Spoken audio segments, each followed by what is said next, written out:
Hey, everybody, welcome back to Tequila Talks. We have an amazing person here, a good friend of mine, Mr. Arturo Salto from Country Financial Insurance. What's up, my guy? How are you? Well, thanks for that, George. Yeah, I'm doing well, man. Thank you. I'm living the dream. Absolutely. Every day above ground is a great day, you know? Nice, eh? And I know, the show's called Tequila Talks. Is there a go-to tequila for yourself? Do you prefer to sip it or take a shot? Like, what's your go-to? You know, I got it right here, buddy. Siete The leguas. Leguas. Oh, nice. That Yeah, siete leguas. Yeah, you can go either one, the silver, the reposado, but preferably from Mexico. Like yeah, it just tastes different. I don't care what anybody says. It tastes better. tastes better. It's made differently. It's good stuff. Órale, órale. I love it. Right. Sip or Let's. shot. And you prefer the shots? No, yeah, no, Órale. a little bit of both. Just to get the party going, right? Let's para que se salgan los nervios, right? Que se sacan. Yeah, I should take one right now. I know, right?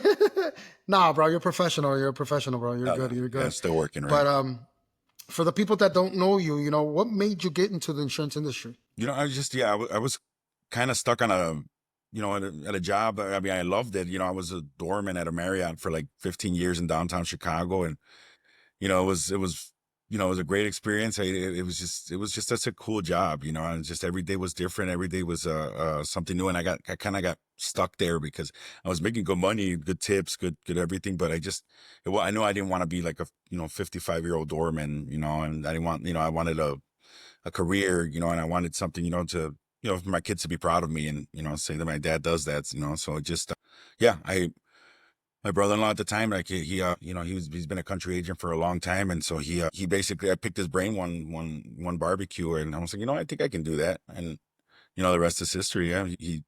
I was just at an office with him and my brother and my brother-in-law, my other brother-in-law and my brother, and he closed on both of them the same day. And I was just like, man, I think I can do this too, And so, yeah, I picked his brain and I interviewed and yeah, the rest is history, but it's really, really good move for me. And I'm very happy I did it.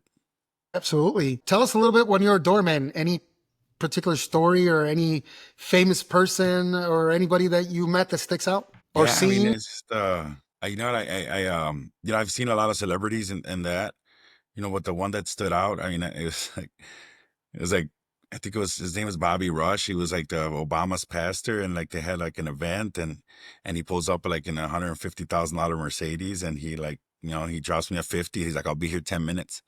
Just leave it up front, and then he and I'm just like, man, like these guys are doing it out there. So, like I'm in the wrong business too.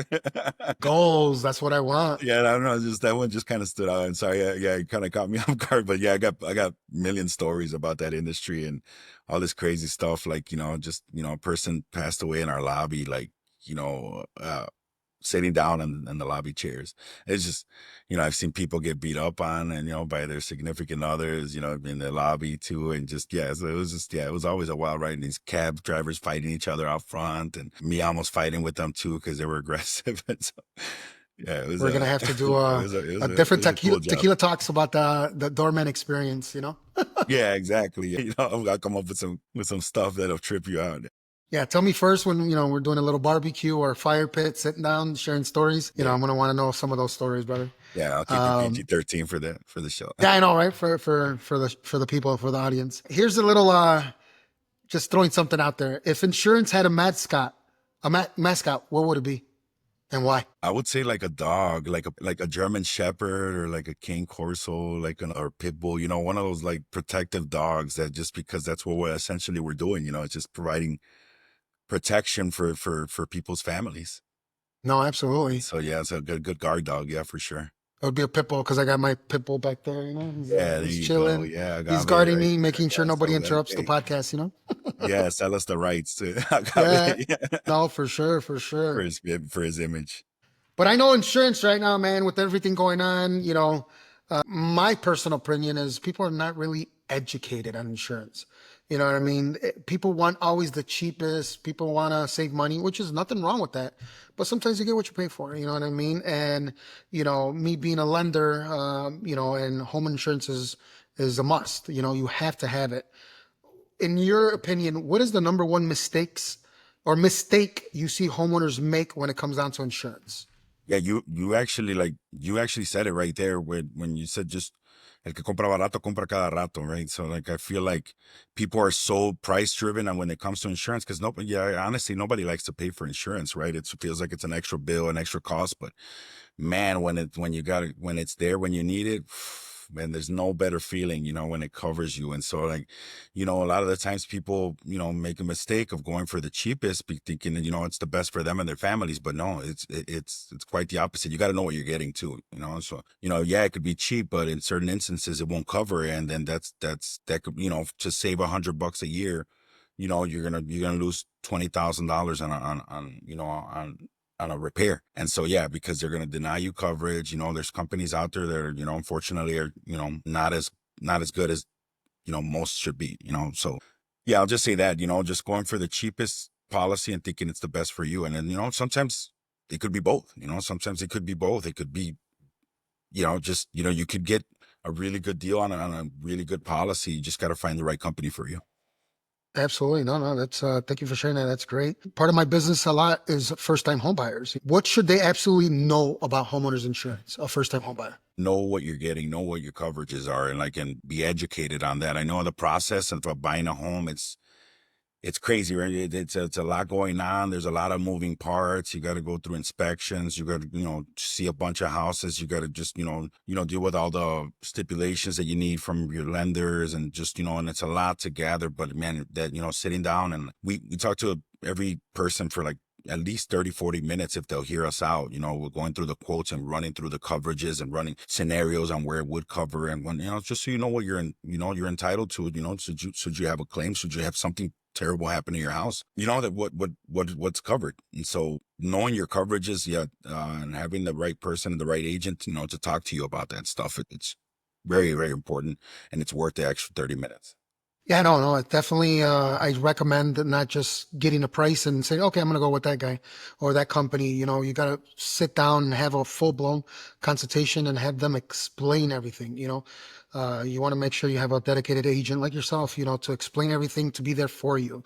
You know what I mean? Because in our business, it's not transactional. It's not like, thank you, handshake, thank you for the business, and see you later. No, it's a relationship business, and you want to make sure that you're being well represented, and the person is knowledgeable in explaining the coverages to you. Like one of these questions here that I get asked, can you explain the difference between actual cash value and replacement cost in simple terms? Right. And that's the difference, right? Like, I see a lot of policies that when they're quoting them out, when we're quoting them out, that, they come in and then like, did you know you had actual cash value coverage instead of replacement cost? They're like, no, what's that? And then say, yeah, you can save $300 a year by going actual cash value, for example. But, when your house burns down, you're going to get, what, what actual cash value is. It's basically value minus depreciation for every year of use, and if you have 100-year-old house, you're gonna get screwed when a claim comes. And so, yeah, replacement cost, it's gonna meant to make you whole again, replace it with like material at a full replacement, not just actual cash value where you're gonna have to fork over a ton of money to make you whole again. So yeah, it's highly recommended that you get replacement costs instead of just saving $300 a year. And then, you know, it's less than $30 a month. And it could mean the difference between you getting, God forbid, you have that fire, or, that, you're going to get $100,000 less for your house. And so, yeah, definitely want to get replacement cost. And I see too many of that happening. And I see too many agents writing people on actual cash value, trying to get the deal, trying to get the sale. And it's unethical to me, like, and if somebody just really wants it and want us, okay, we can do it, but just we explain it to you. Education is key, to educate yourself on what you're getting into and what your policy is. Another question, and I'm guilty for it. I don't really do that. And, I've been a homeowner for 26 plus years in my life. And this can go not even in any type of insurance policies. How often should people review or update their insurance policies? Well, the rule of thumb is like once a year, right? Even once a year, even every couple of years, but just once a year, it could be worth it for you. You can refresh your policies, get to Sit down and talk to your agent, update them on what's new with your household. What, if you need to add a driver, you need to, you need to remove a driver, just update your policies, because a lot of times, yeah, you don't review it and you're paying for something that you don't even know you're paying for. Just, just like that gym membership or whatever that you never, Right. you can review your bank account. Like, hey, I forgot I had that, just, so it's stuff like that, I would recommend. I mean, even once a year, review your policies and make sure that you got the right coverage, you got the right level of coverage, or, if you need to add or take away, or, sometimes we can do stuff on our end to help lower your renewal premium too. So it's always good to have that conversation too with your agent, and see what you can do. But once a year at renewal, your renewals come out 35 days before. There's time to do it and get it done, so you can make sure you got the right policy for you. And then can you explain like discounts? I know there's variable discounts for, it could be for veterans, military people, police officers, bundling your cars, a bunch of different policies together. You can get some discounts. Can you elaborate a little bit about discounts? Yeah, definitely. You wanna find a company that can service both. I see a lot of the times too that people have their auto here and then their homes here, and at the time it was worth it for them. But again, you have to sit down a year and revisit it again and find the right company, right carrier for you that can do both. Because the biggest discount you're gonna get is the bundle with the home and auto.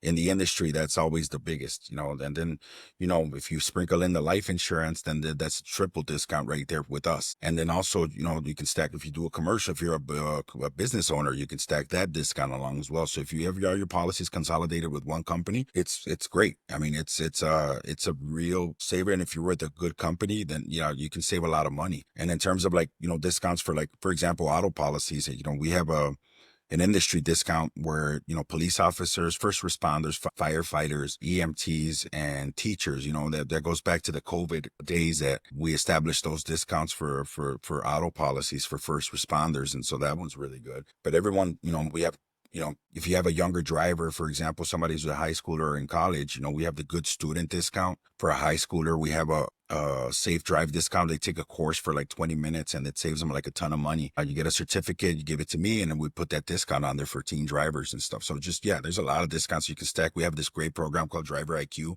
We have what Progressive started with, that driver, that kind of the monitoring, and yeah, they made you put this thing in your car, and it was just monitoring how you drive and stuff. Now it's all like streamlined over the phone, and it's on your, it works off your GPS. It's not as invasive. It's, and then you save an initial 10% discount just by downloading that app, and then you're working towards like a 25% discount at your next renewal. So it's worth it to like get it, at least take advantage of the initial discount. And if you're like the worst driver like I am, that I get on the phone all the time, I'm speeding everywhere all the time trying to get places, you still, I'm at like a 4% discount for my next renewal. So it's still, it's worth it.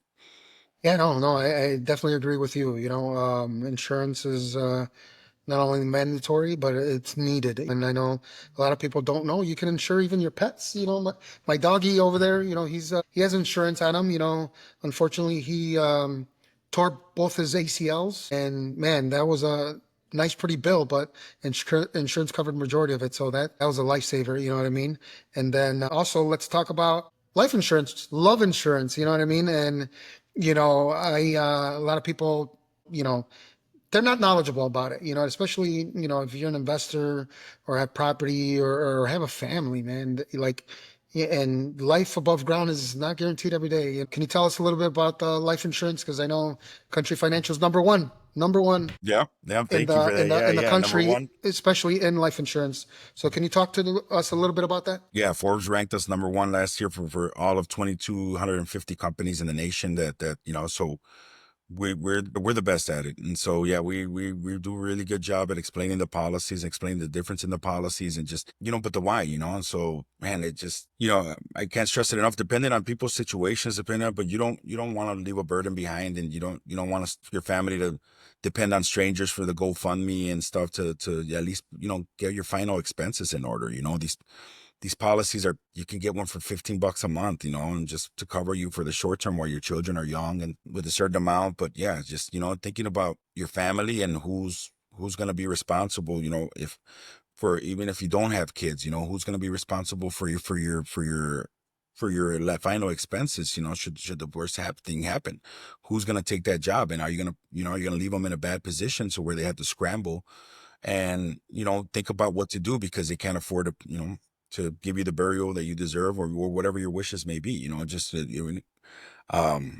just leaving them with a little something and, and you talk about legacy as well and what kind of legacy you want to leave behind, for your children, for your family and, what kind of position do you want to be? So yeah, there's a lot of stigma in the Hispanic community and that, get these machista guys that are, they want to, they're like, oh, con el Sancho or whatever, right away. And then ese way te va a disfrutar todo. And it's like, no, man, like más fácil, you're a landscape manager, you're a contractor, you have 4 kids all in their middle school and I'm like, your family is screwed if you don't get off the 55 one day, coming home and just because you have to stress that out to them, like the importance. It's just, for less than a, pack of modelos, you can just like get this stuff done, and so, yeah, it's not, like me trying to push a sale because I really don't do that. I really don't push these, but I kind of tell people like, look, man, I've done my job. If I've at least explained it to them in a way, like where just explain the importance of it and explain the reason why, and I could sleep at night, just knowing that at least I did that, that I put their family in a better position than they would be otherwise. Yeah. No, I agree. I'm not married. I don't have kids, but I have life insurance, a few policies. You don't have to be married or in a relationship or have kids to be to have life insurance. You could be young. I mean, I don't know what's the youngest. Maybe you can answer that question. What's the youngest somebody can get life insurance? But like you said, if you have family, parents, or whatnot, get life insurance. It doesn't cost much, especially if you start young and you're in decent health. You know what I mean? It's not gonna be expensive, and you can also lock it in as well. You can do terms. I'm an insurance agent. That's you, brother. But there's No, different types yeah, of yeah, but you're policies. well versed in it. Like, yeah, you sound like you're well versed in it, and you've done your Yeah. research, and you see the importance of it. Yeah. Yeah, no, no, no. It's so valuable, So, for people out there that, you can sacrifice a night of partying or a dinner at Mariscos, to protect your family, your life, your future. You know what I mean? And also that expense in case something happens to you, man. Man, it's something that's priceless, and a lot of people out there have to get their priorities in line. You know what I mean? And I get it. I was young too, in one age, and I was focused on partying, having a good time, but I didn't think about my future, man. But luckily, I was young enough to start thinking about my future, and then be like, hey, you know what? I got to get my ducks in a row. I wanna make sure that I'm not working a 9 to 5 my whole life. You know what I mean? I want to make sure I invest, make sure I'm protected, make sure I have a lot of good resources, and life insurance is one of them, man. Right. And then, the younger you are, the less expensive it is too. So, it goes based off a person's age and, health condition and that. So, once you start to get older, stuff starts to break down and, so it gets more and more expensive. And so, yeah, just, we always recommend, the earlier you start, the less expensive it is. And just, and it doesn't have to be another bill. We have policies where, for 20 or 30 years, you can pay into them and then if nothing happens to you, great, you get all your money back. And so not a lot of people know that. And so they just think like it's another bill, but no, we can guarantee you're going to get your money back. Every cent that you put into that policy, you protected your kids while they were young and you'll get every cent back. So there's no loss really. Like, and then your family really, took advantage of this life insurance policy. So, if the worst should happen. Absolutely. How about another question? Like myself, I have properties. I have a lot of investments out there. Can you explain the umbrella policy a little bit to our viewers? Yeah, yeah. So when you start to develop, properties, wealth, real wealth, and you get into a position where you're going to become a target. You can become a target of people that are out there looking at score and based off of your efforts and so you're vulnerable to a lawsuit. You're more susceptible to a lawsuit. Nobody's going to sue a poor person or because they're not going to get anything, right? It's not worth it. But, if they see, oh, George is well off, George has a lot of investment properties. Oh, I'm going to see what I can get from George. And so, they can, if somebody gets hurt on one of your properties and they try to, sue you for, $1 million or whatever, right? And most homeowners policies, I mean, yeah, they're like at $300,000 liability limits, and so that's money to protect you, to pay for lawyers in your defense, and any damages to that person. But sometimes you get that catastrophic one where somebody you know, could slip and fall in your pool and drown, and your family, now the family's trying to sue you. And then, so, you have $1 million, $2 million umbrellas that are meant for those cases, because God forbid, that person sues you and they win the case, and now they're going after all your assets. And that umbrella is meant to protect you as a whole until, for, any car liabilities or anything like that. If you kill somebody in a car accident, that's a tremendous lawsuit that's coming your way, and they're going to go after all your assets. So yeah, the umbrella is supposed to cover you and all your policies to make sure that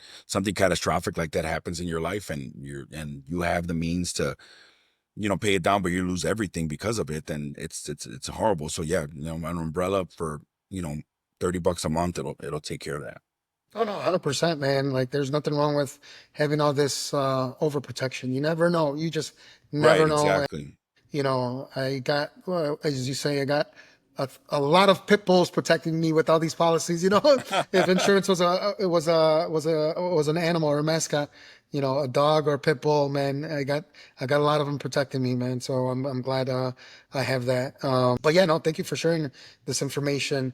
And then another question: what should entrepreneurs or small businesses owners be thinking about when it comes down to insurance coverage?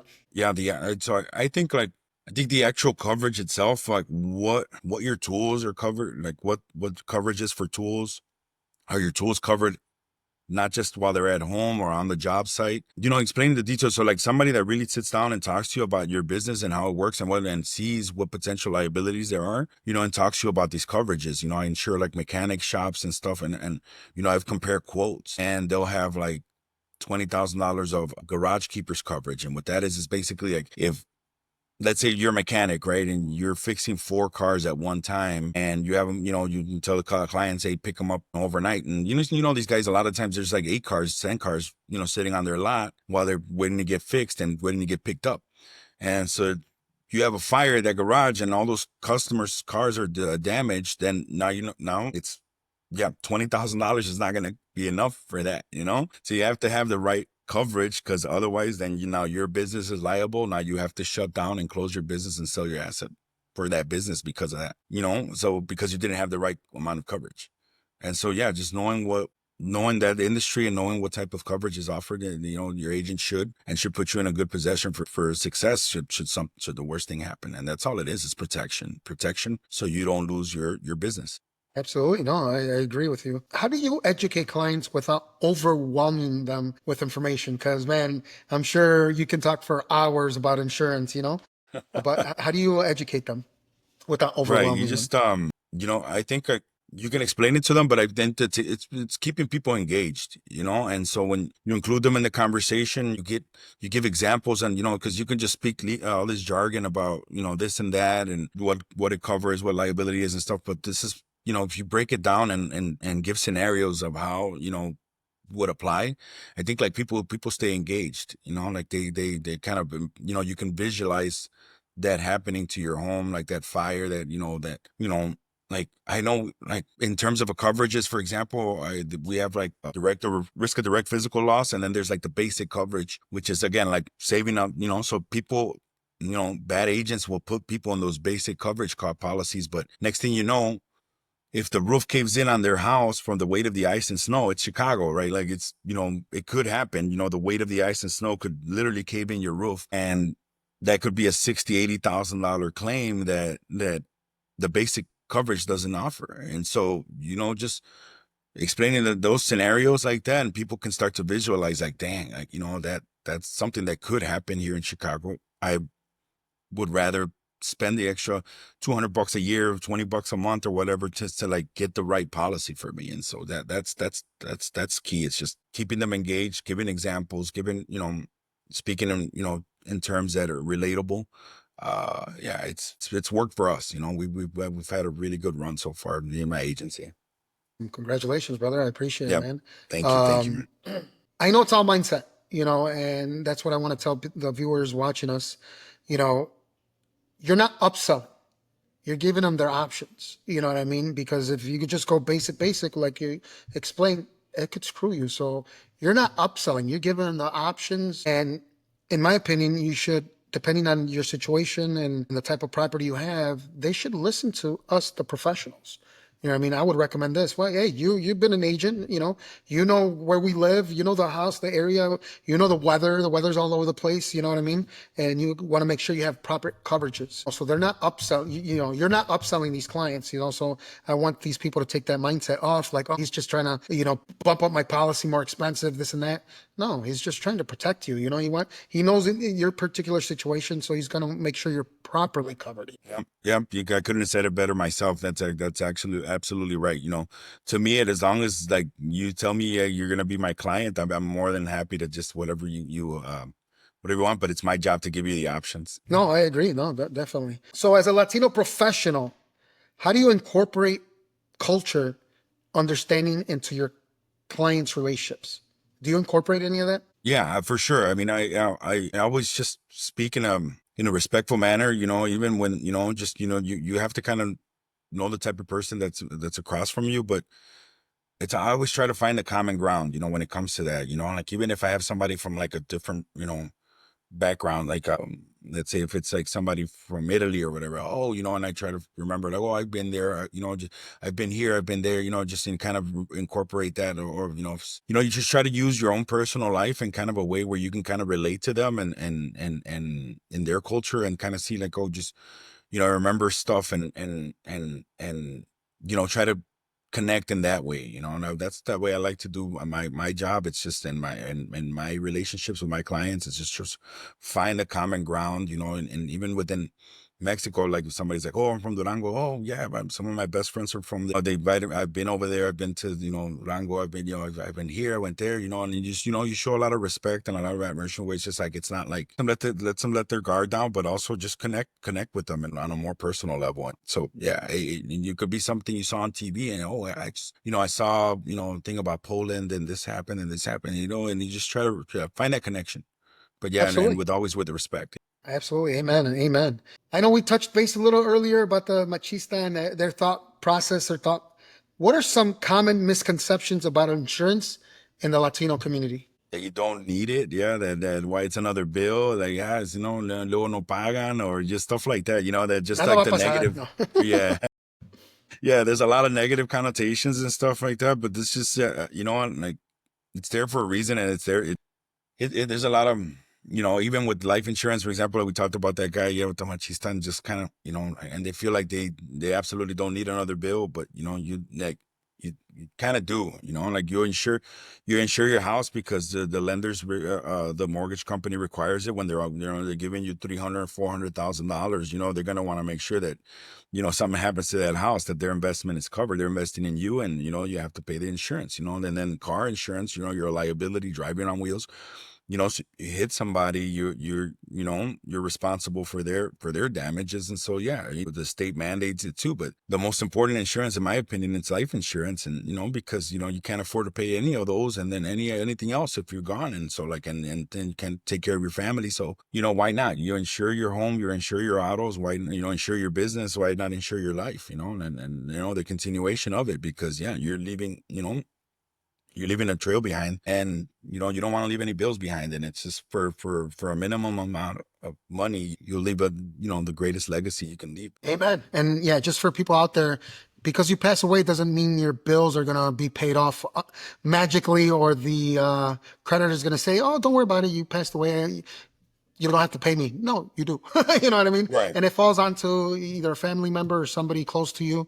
You know what I mean? And yeah, life insurance is, I'm telling you, it's worth every penny. But Yeah, I liken it like, just like the guy that goes to jail or whatever, and then, yeah, life's still going on. If I went to jail for 15, 20 years, the bills are not going to disappear. My kids are going to hate me. They grew up without me. And, just all this stuff is going to happen to them. And, they're going to be in such a worse off position because, yeah, like, I went to jail for 20 years, and now, like, it's just, you're responsible for them. They didn't ask to be in this world, and you're responsible for them, and you're responsible to care for them, at least until they're 18, until, or they're in their college years or whatever. And you want to do that, hopefully, and So it's a responsible thing to do. It's a responsibility that you have. And for $15 or $20 a month, like you should. Absolutely.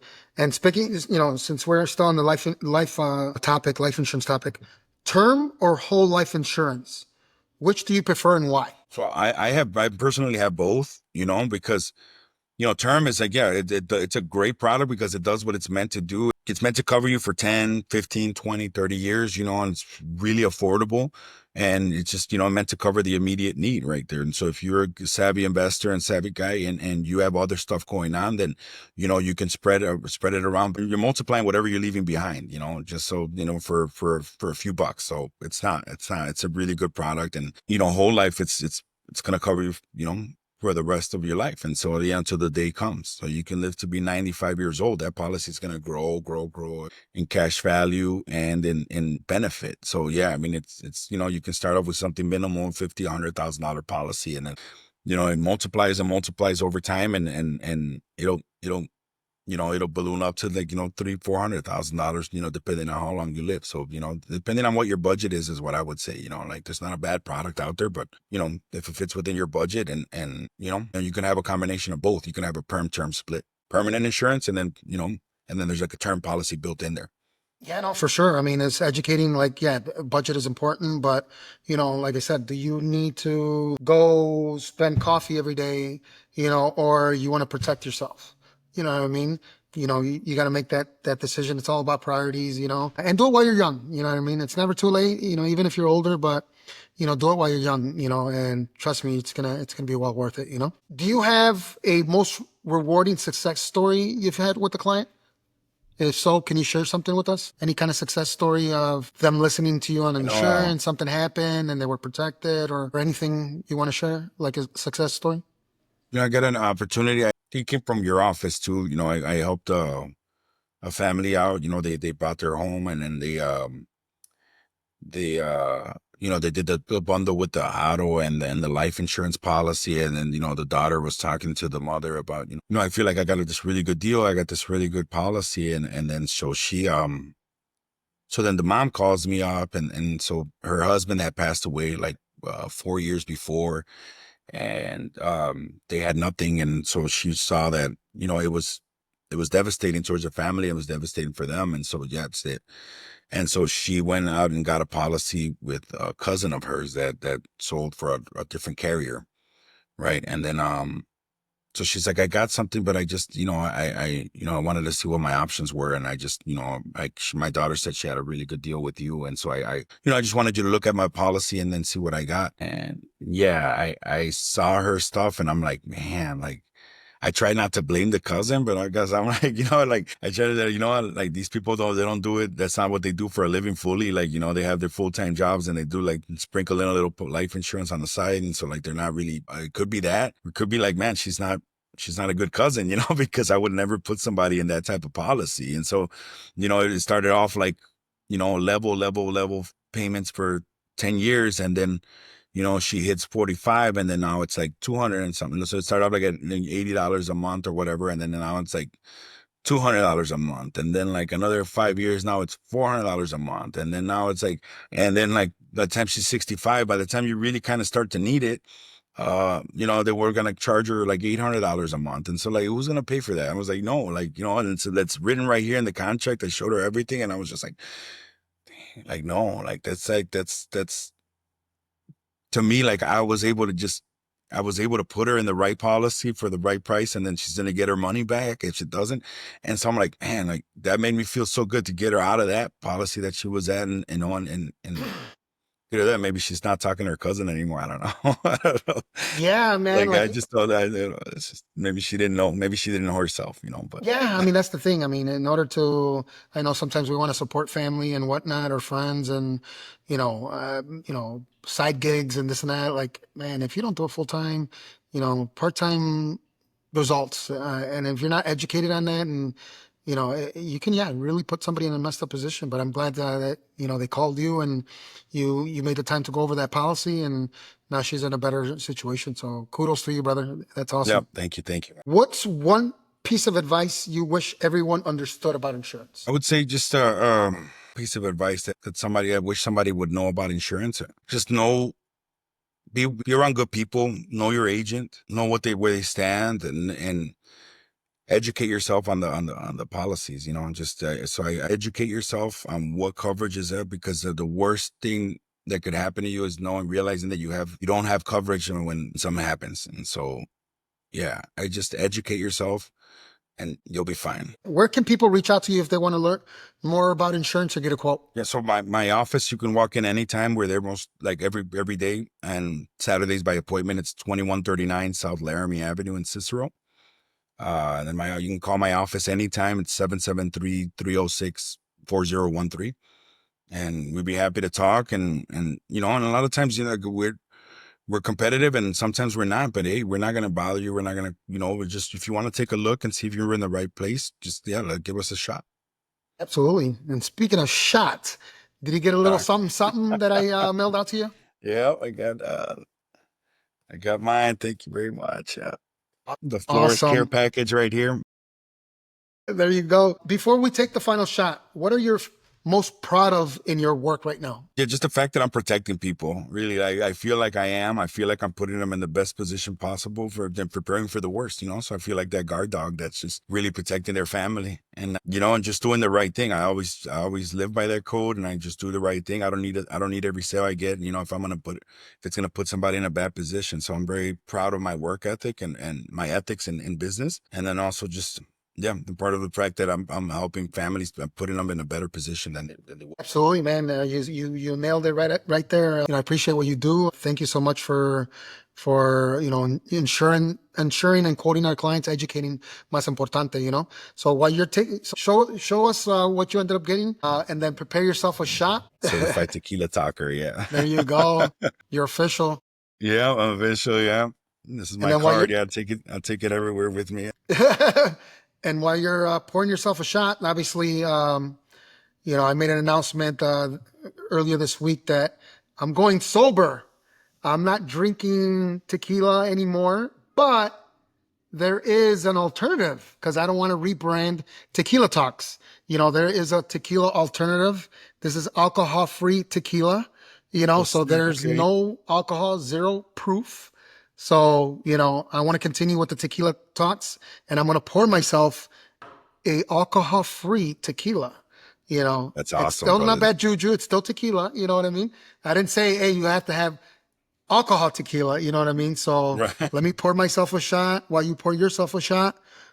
And, but Arturo, man, I appreciate you taking the time of your busy schedule, busy days to educate, to talk to us about, what you do and how you got there. And I hope that you can join us in another Tequila Talks episode. And yeah, thank you, brother. I appreciate that hotel industry. No, thank you so much, George. Yeah, and I appreciate you and your work ethic and, what you guys do over there in neighborhood loans in Berwyn. Yeah, just I couldn't be prouder to be associated with you guys, and we're doing things right and doing things well. And so cheers to that, man. Salud. Salud. What an acquired taste of tequila, alcohol-free tequila. But hey, I'm a man of my word, brother. But yeah, no, thank you again for this, and we'll be talking soon. Yep, we'll see you out there, man. Thank you so much. You got it, brother. All right, take care.